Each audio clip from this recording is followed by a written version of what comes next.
Hi everyone, welcome to my channel. This is my first video and I will be explaining English literature lesson in simple way. So, let's get started.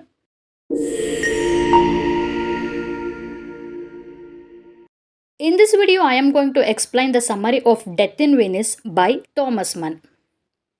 Before we start with the story, let's take a quick look at some important points. Thomas Mann was a German writer and Nobel Prize winner in literature. He is known for his deep psychological insights and philosophical theme in literature. His work often explored the conflict between intellect and passion as well as morality and desire. Some of his most famous works include Buddenbrooks, The Magic Mountain and Death in Venice.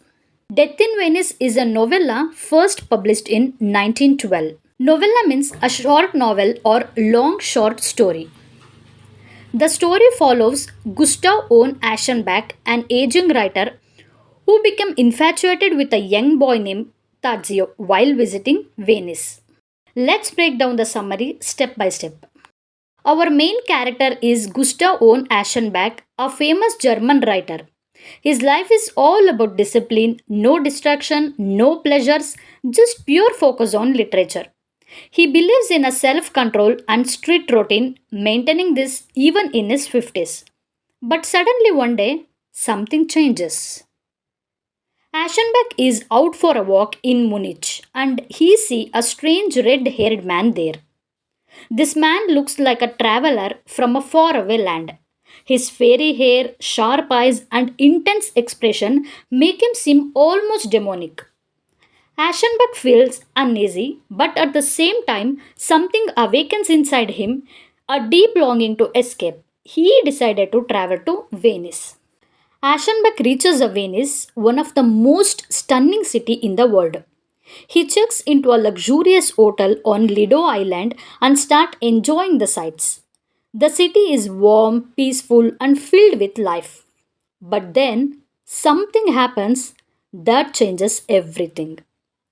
Aschenbach sees a 14-year-old Polish boy with golden hair and delicate features who is staying in the same hotel with his mother and sisters.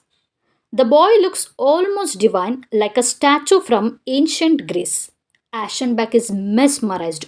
But at this point, he tells himself it's just admiration, nothing more.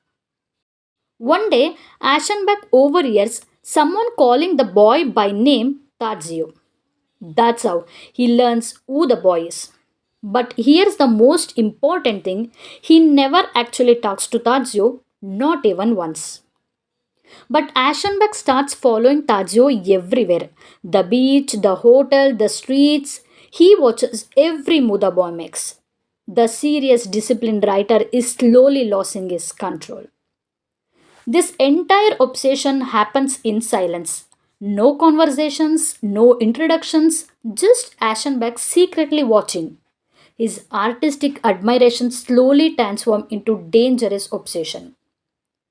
Meanwhile, something dangerous is happening. A deadly cholera epidemic is spreading in Venice. People are falling sick, but the government hides the truth to protect tourism.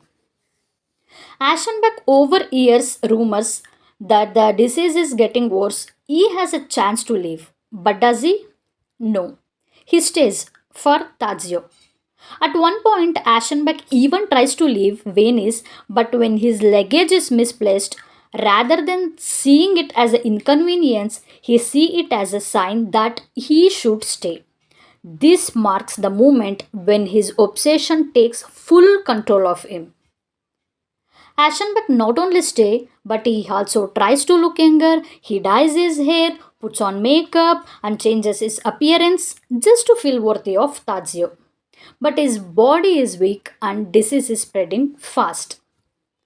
One evening, Aschenbach sees Tadzio playing on the beach. The boy walks towards the sea, and for a moment he turns back, almost as if calling Aschenbach. At that moment, Aschenbach collapses. He dies alone in his chair, watching the beauty he could never reach. His obsession with Tadzio, his refusal to move, and his desperate attempts to hold on to youth all led to his downfall. So, what does Death in Venice really means? It's a story about the dangers of obsession. Aschenbach spent his whole life in discipline, but when he let desire take over, it destroyed him. Now, let's take a look at main themes of Death in Venice. The conflict between discipline and desire. Aschenbach, once disciplined, succumbs to his obsession. Aesthetic beauty and artistic inspiration. Tadzio represents an ideal of beauty that both inspires and destroys Aschenbach. Death and decay.